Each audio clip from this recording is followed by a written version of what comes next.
Hi everyone, welcome to my channel. ఈరోజు మన recipe chicken momos. ఈ చికెన్ మోమోస్ ఈజీగా చాలా సింపుల్గా చేసుకోవచ్చు. పిల్లలు ఎప్పుడు మోమోస్ అడిగినా అప్పటికప్పుడు టేస్టీ మోమోస్ ఇంట్లోనే చాలా ఈజీగా చేసుకోవచ్చు. దీనికోసం ముందుగా ఒక బౌల్లో 1 కప్ మైదాని వేసి కొంచెం సాల్ట్ వేసుకోవాలి. దీనిలో కొంచెం నీళ్లు వేసుకుంటూ పిండిని చాలా సాఫ్ట్గా కలుపుకోవాలి. గట్టిగా కలుపుకుంటే మోమోస్ చేయడం రాదు. కనీసం 5 నిమిషాలైనా పిండిని కలుపుకోవాలి. ఎంత ఎక్కువసేపు పిండిని కలిపితే అంత పల్చగా సాఫ్ట్గా వస్తాయి మోమో షీట్స్. చూడండి, పిండి అనేది ఈ విధంగా ఉండాలి. దీనిని 1/2 అవర్ సేపు మూత పెట్టి పక్కన పెట్టుకోవాలి. ఇప్పుడు 150 గ్రాముల చికెన్ ముక్కలని ఉప్పు నీళ్ళల్లో నానబెట్టుకొని తీసుకోవాలి. దీనిని ఒక మిక్సీ జార్లో వేసుకొని మెత్తని పేస్ట్లా చేసుకోవాలి. ఇప్పుడు చికెన్లోని పచ్చివాసన పోవడానికి స్టవ్ మీద చిన్న ప్యాన్ తీసుకొని దానిలో 1/2 టీ స్పూన్ ఆయిల్ వేసి దానిలో చికెన్ని వేసుకోవాలి. మామూలుగా అయితే బయట దొరికే చికెన్ మోమోస్ పచ్చిదే పెడుతుంటారు. కానీ మనము చికెన్లోని ఆ పచ్చివాసన కొంచెం ఆ నీచు వాసన రాకుండా ఉండడానికి 1 నిమిషం పాటు ఆయిల్లో ఇలా ఫ్రై చేస్తే మోమోస్ తినేటప్పుడు చాలా బాగుంటాయి. ఇలా ఫ్రై చేసుకున్న చికెన్ని ఒక ప్లేట్లోకి తీసుకొని అది చల్లారాక ఇలా చేతితో గడ్డలు లేకుండా చిదుముకోవాలి. దీంట్లో 1/2 కప్పు చిన్నగా కట్ చేసిన ఆనియన్ని వేసుకోవాలి.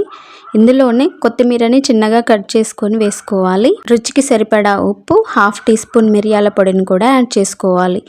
మనం చికెన్ మోమోస్ ఎంత కారంగా ఉండాలనుకుంటామో అంత మిరియాల పొడిని దీంట్లో యాడ్ చేసుకోవాలి. దీంట్లో 1/2 teaspoon vinegar, 1/2 teaspoon నిమ్మరసంని కూడా కలుపుకోవాలి. ఇవన్నీ బాగా కలిసేలాగా చక్కగా కలుపుకోవాలి. దీంట్లో 1 స్పూన్ చిన్నగా కట్ చేసిన వెల్లుల్లిని వేసుకొని కలుపుకోవాలి.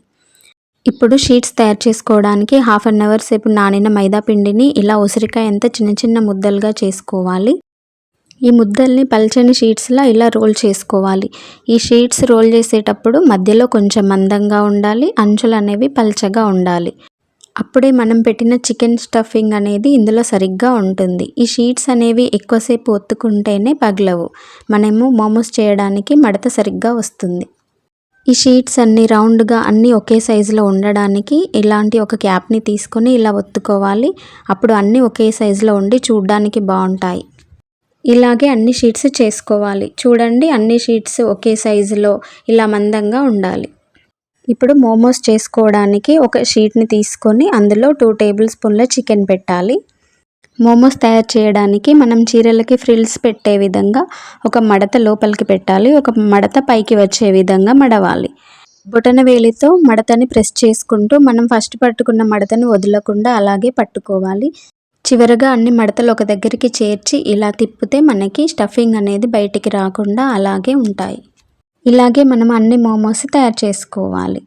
మోమోస్ని ఆవిరి మీద ఉడికించుకోవడానికి స్టవ్ మీద ఒక గిన్నెని తీసుకొని దానిలో ఒక గ్లాస్ నీళ్లు పోసుకొని మరిగించుకోవాలి. నీళ్లు మరిగాక ఇలాంటి చిల్లు గిన్నెని పెట్టుకొని దానికి ఆయిల్ అప్లై చేయాలి. ఇప్పుడు మోమోస్ని విడివిడిగా ఒకదానికొకటి అంటుకోకుండా ఇలా గ్యాప్ ఇచ్చుకుంటూ పెట్టుకోవాలి. పక్కన పెడితే ఒకదానికొకటి అంటుకొని తీసేటప్పుడు సరిగ్గా రావు. ఇలా అన్ని పెట్టుకున్నాక మూత పెట్టి 7 నిమిషాలు హై ఫ్లేమ్ మీద, 7 నిమిషాలు లో ఫ్లేమ్ మీద పెట్టి ఆవిరి మీద ఉడికించుకోవాలి. దాదాపు ఇవి ఉడకడానికి 15 నుంచి 18 నిమిషాల టైం పడుతుంది. చూడండి, పర్ఫెక్ట్ మోమోస్ తయారయ్యాయి. ఎంత బ్యూటిఫుల్గా ఉన్నాయి కదా. వీటిని వేడివేడిగా మోమోస్ చట్నీతో తింటే చాలా బాగుంటాయి. మీకు ఈ రెసిపీ నచ్చినట్లయితే వీడియోకి ఒక లైక్ చేసి మీ ఫ్రెండ్స్ అండ్ ఫ్యామిలీ మెంబర్స్కి వీడియోని షేర్ చేయండి. ఛానల్ని సబ్స్క్రైబ్ చేసుకోండి. Thank you.